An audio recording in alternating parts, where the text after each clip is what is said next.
Dit is sommer baie lekker om u te mag groet op hierdie Dinsdagoggend, die 3 Junie. Ons is besig met Pinkster en ons het gister gekyk na die wonderlike genesende werk van die Heilige Gees op 'n innerlike vlak in elke gelowige se lewe, via die gawes van die Gees en die vrug van die Gees. Vanoggend fokus ons op een van die groot hulpmiddels wat die Heilige Gees gebruik om ook vir ons genesing, innerlike genesing te bewerkstellig. Nou wat sal hierdie groot hulpmiddel wees wat die Heilige Gees dan ook aanwend in jou en in my lewe? Natuurlik die woord van die Here.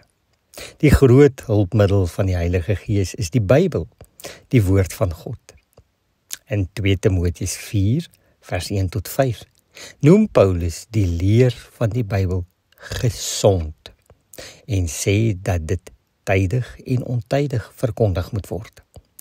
Die verkeerde moet deur die gesonde leer van die Bybel weerlê word. Die Bybel is immers deur God geïnspireer en moet gebruik word om die regte lewenswyse aan te kweek.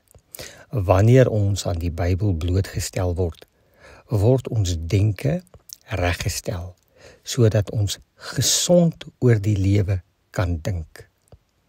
Ook ons gevoelens, gesindhede en ideale word positief daardeur beïnvloed. Mens hoor dus dat in die woord van die Here, deur die werking van die Heilige Gees, word ons genees, gesond gemaak. Die Here se woord verryk ons lewens, help ons om 'n betekenisvolle, nuttige lewe te lei en red ons van die nuttelose bestaan.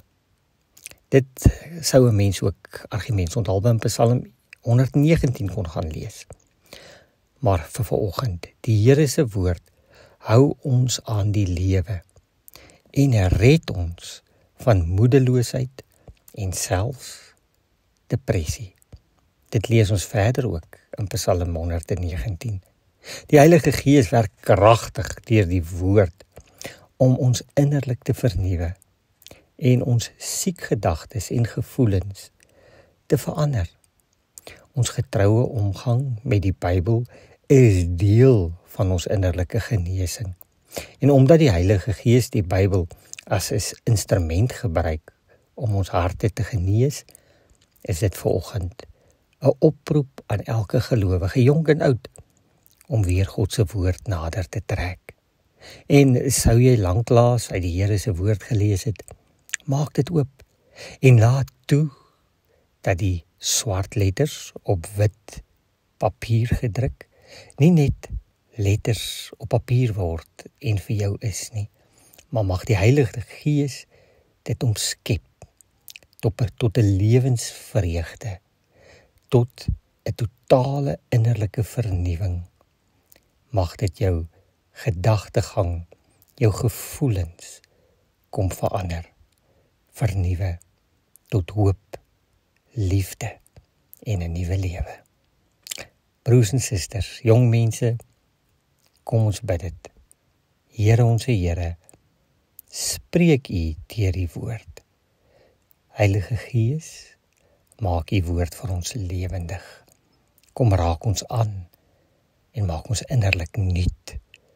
Kom genees ons, maak ons gesond.